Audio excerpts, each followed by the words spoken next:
L'hiver est bien installé en Corée, vous fiez pas au soleil, je me prends dans les yeux, parce qu'il a, au moment où je vous parle, il fait moins 7 degrés. Ça fait longtemps qu'on n'en a pas fait, on est parti pour un rallye de la bouffe. Je vais vous montrer 4 spécialités coréennes dans cette vidéo que les Coréens adorent manger quand il fait froid. On perd pas plus de temps et on bascule tout de suite sur le premier resto. Pour ce premier restaurant, je vais vous amener manger une spécialité qu'on retrouve dans toute la Corée, c'est quelque chose de très commun. C'est une soupe faite à partir d'os. On va faire bouillir dans des grosses marmites pendant de longues heures. En général, ils font bouillir ça toute la nuit, des os avec leur moelle. Ça va faire un bouillon d'une couleur blanchâtre, très calorique, plein de vitamines. Et en fait, après, avec ce bouillon, ils vont en faire plusieurs spécialités. Il va y avoir le solangtang, c'est la spécialité de base où on se sert juste du bouillon, on rajoute du riz, des petits oignons. Et nous, ce qu'on va manger, c'est encore une autre spécialité. En général, c'est la plus chère. C'est le doganitang. Et vous allez voir, c'est très spécial. Là vous avez le menu avec toutes les variantes, vous avez le plat de base qui est ici. En général c'est vraiment un plat pas cher, là il est à 9500 won, ce qui nous fait 7 € à peu près le plat de base. Vous avez toutes les variantes après, il y en a du piquant, comme je vous disais il y en a avec des raviolis. Et sur la deuxième page on va voir le doganitang, et comme vous pouvez voir il est 2 fois plus cher, il est à 14 € à peu près. 감사합니다. Et regardez-moi ce beau bol de soupe, comme je vous disais la soupe blanchâtre à cause de la moelle qui s'est désagrégée à l'intérieur. Avec ces soupes toujours est servi en plus du kimchi, donc du kimchi en feuilles de chou comme vous connaissez, ou alors en radis. Pourquoi du kimchi? Parce qu'en fait cette soupe elle va être assez fade, elle n'est pas assaisonnée, donc en fait ça va être à nous de l'assaisonner. C'est pour ça que si vous avez du sel et du poivre en plus, et le kimchi qu'on va pouvoir mettre à côté ou mélanger dans la soupe pour directement la rendre un peu plus épicée et donner du goût en plus. On a notre bol de riz à côté qu'on va venir mélanger dans la soupe, on va le mettre dans la soupe. Mais moi je vais vous montrer qu'est-ce que c'est le doganitang. La particularité du doganitang, c'est qu'on va avoir en fait à l'intérieur ces morceaux de cartilage de genou de bœuf.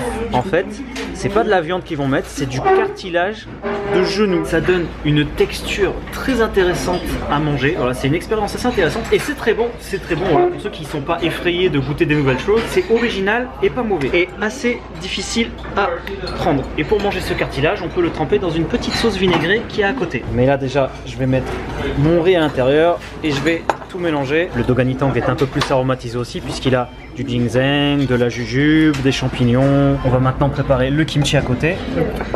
On va couper le radis en petits morceaux. Je veux juste goûter un bout de cartilage parce que ça fait très longtemps que j'en ai pas mangé. Là j'ai une texture plutôt molle. Moi j'adore cette texture, ce goût là. J'aime bien. Alors, texture qu'on n'a pas l'habitude de manger avec le kimchi pour donner du goût. Comme je vous disais, le kimchi vous pouvez ou le manger petit à petit à côté ou le mettre directement dans la soupe pour épicer la soupe. Regardez, si là je mets du kimchi et que je mélange un peu, la soupe, hop, elle va devenir un petit peu plus rouge. Et ça voilà, c'est un bouillon chaud qui peut se manger à n'importe quelle heure de la journée.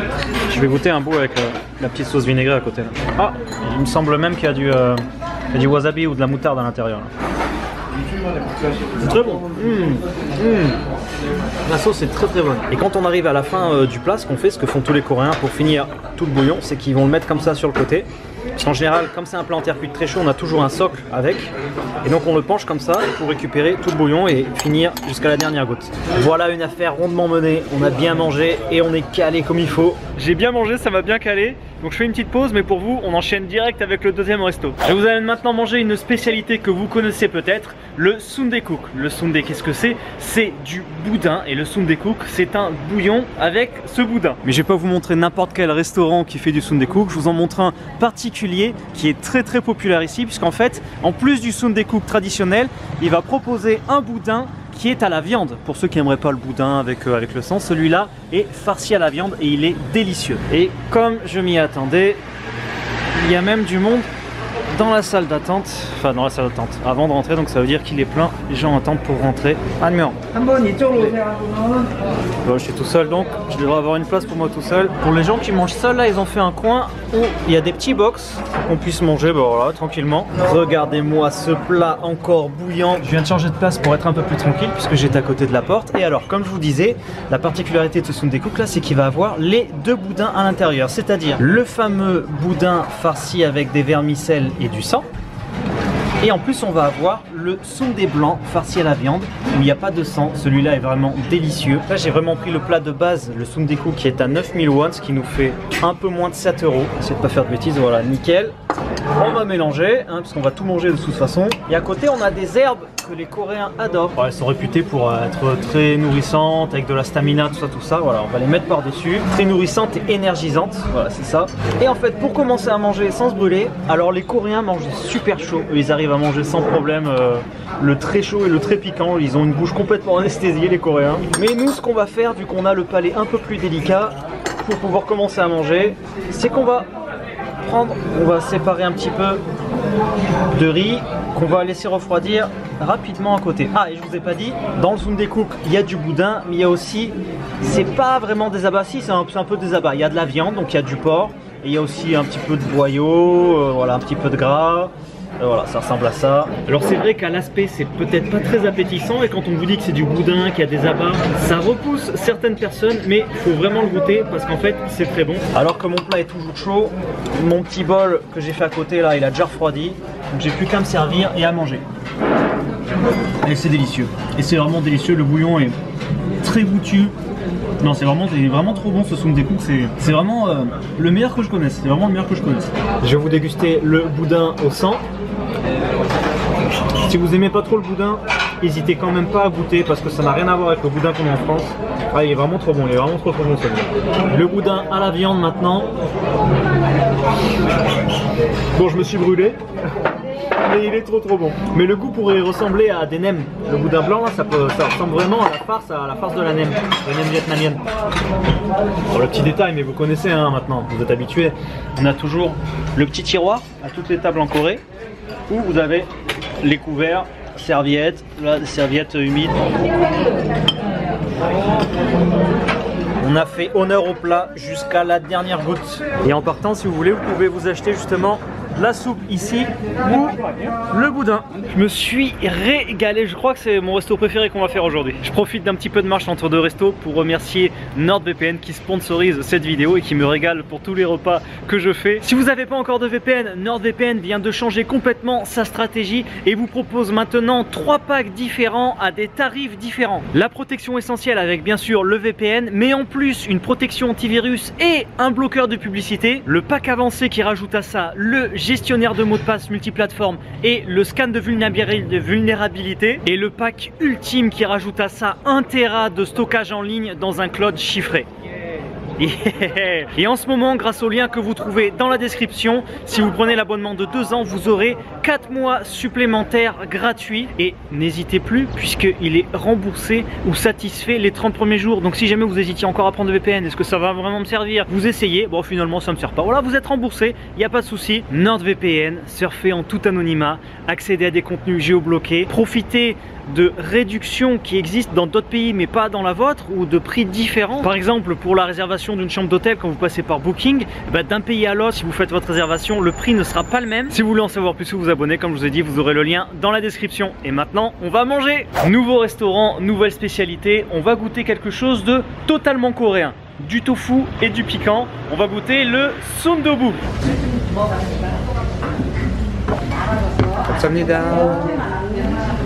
Ça y est, je viens d'être servi. Donc là, vous avez le sundobu, cette fameuse soupe avec du piquant et du tofu mou. Ça y est, le tofu qui est moelleux.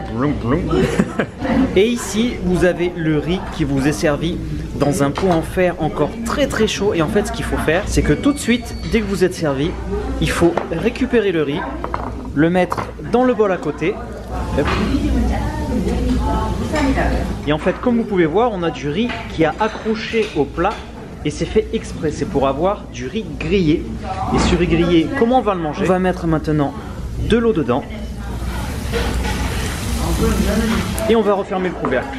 Et là, votre riz, on va pas le fermer en plein parce que l'eau elle va bouillir à l'intérieur, puisque le plat est vraiment très chaud. Et nous, pendant ce temps, on va manger notre riz avec notre soupe et les petits plats d'accompagnement qu'on nous a donnés.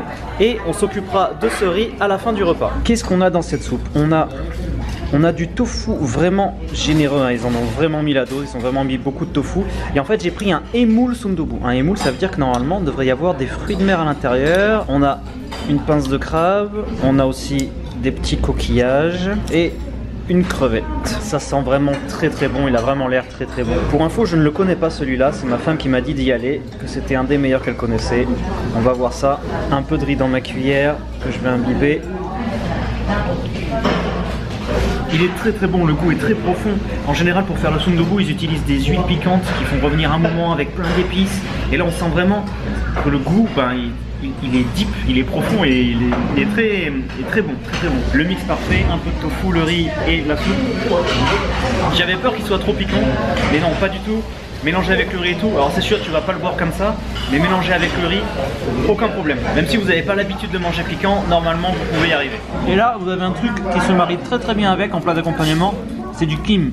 C'est des feuilles d'algues, mais elles sont craquantes et elles sont salées dans l'huile de sésame. Voilà, c'est très parfumé et c'est très très bon à mélanger avec un petit peu de riz. On peut faire comme ça. On peut faire comme ça, on prend du riz. Hop. Le riz, un peu de tofu, j'ai déjà mélangé. Et ensuite vous mangez ça comme ça.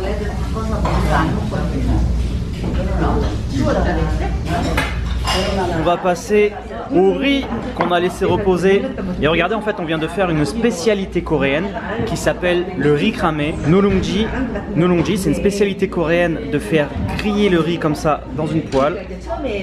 Là on le décolle, regardez, il a la couleur grillée et il va avoir le goût de grillé. Et quand les gens sont malades ou se sentent pas trop bien en Corée, c'est ça qu'ils font manger. Ils font du nulungji pour avoir un riz avec du goût. Ils mangent ça tout simplement. Toujours la petite technique de soulevage là pour terminer tout le riz. Hop. Voilà une affaire encore rondement menée. Bon, cette fois-ci la soupe je peux pas la finir hein, parce que elle est très forte en goût et c'est surtout piquant. Mais voilà, on a bien mangé. J'ai encore une fois bien mangé et je pense que des 3 restos là que j'ai fait pour le moment, c'est celui-là qui m'a donné le plus chaud. Même plus besoin de fermer la veste dehors là. Je fais une petite pause et j'enchaîne sur le prochain resto. Et j'ai oublié de vous dire là, le sundubu il était à 11 000 won, ce qui fait à peu près 8 €. C'est assez cher pour un sundubu, hein. Normalement on peut le trouver un peu moins cher. Pour ce dernier restaurant de la journée, changement de décor radical, puisque là on va aller manger dans un restaurant de mamie à la bonne franquette. Regardez, ce qu'on va manger, c'est l'affiche tout en haut, on voit pas encore à l'écran. C'est du cheonggukjang, je vais vous expliquer ce que c'est. Dans un vieux hanok. 안녕하세요.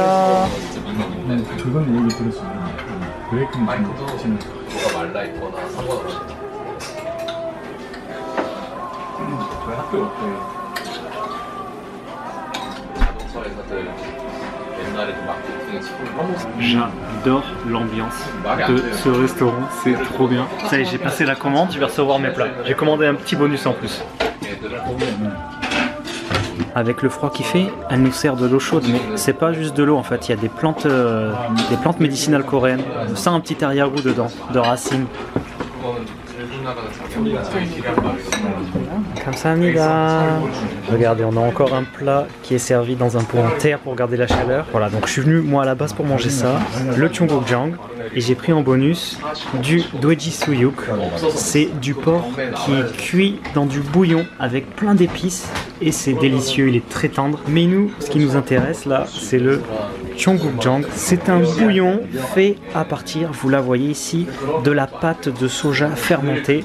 Et elle est fermentée très longtemps parce que la particularité du cheonggukjang, c'est que ça a une très forte odeur. C'est horrible la première fois, mais après on s'y fait, comme pour l'odeur de fromage chez nous. Et là, je peux vous dire qu'il sent très très bon. Regardez, la pâte de soja comme ça, il va être bien fort à mon avis. J'ai très hâte de le goûter. Ce bouillon seul, c'est un goût un peu fort, donc en fait, on va le manger avec le riz. On prend un peu de riz dans la cuillère et on va chercher notre cheonggukjang comme ça. Hop, et on va manger ça. Il a le même goût que le cheonggukjang que je mange dans la famille de ma femme, que la grand-mère elle fait. Vraiment le goût 100% cheonggukjang de mamie. Trop bien. Et je vais goûter le suyuk. Alors deux façons de le manger, sans rien, juste le bout de viande comme ça. Ou alors en le trempant dans cette sauce qui va le saler. C'est une sauce en fait avec des crevettes très salées. Ou avec du kimchi, tout simplement. Là moi je vais le goûter juste avec un petit peu de sel. Donc voilà, je vais plouf plouf un petit peu là.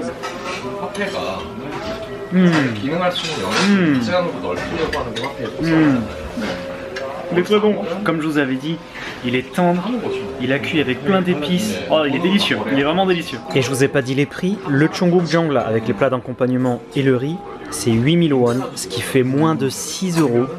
Et le suyuk, c'est 11 000 won, ce qui va nous faire 8 € à peu près. Donc tout ça là, tout ce que j'ai devant moi, le riz, la soupe, les accompagnements, le porc, ça me revient 15 balles à peu près. J'ai pas besoin de vous en dire plus ou de vous présenter plus la chose, vous avez compris. Moi je profitais de mon repas et de l'ambiance du resto et je vous retrouve après. 그런 걸로 해왔잖아요. 그래서 우리 학교 체육이랑 너무 엘리트 체육인 것도 없이 통로 체육. 걔네들이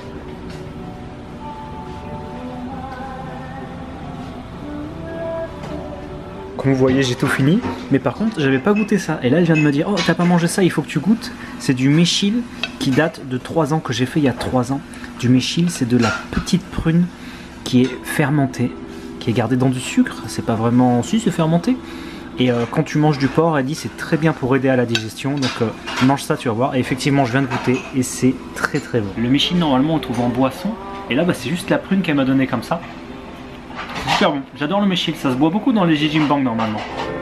Et comme vous voyez là, vous avez un pot avec ces vieilles prunes qui sont en train de fermenter. Celles-là, elles ont l'air très très vieilles. Un pot de méchil. Je pense que ça s'est ressenti, mais j'ai adoré le dernier restaurant. Je pense que c'est mon préféré de la journée au final. Je me suis régalé, l'ambiance était géniale, c'est tenu par une petite mamie. Ah, le top, c'était vraiment trop bien, une super surprise. Dites-moi vous, lequel de ces 4 restos vous a donné le plus envie, ça m'intéresse. Moi, je vous remercie d'avoir suivi cette vidéo et je vous dis à très vite. Hasta la vista!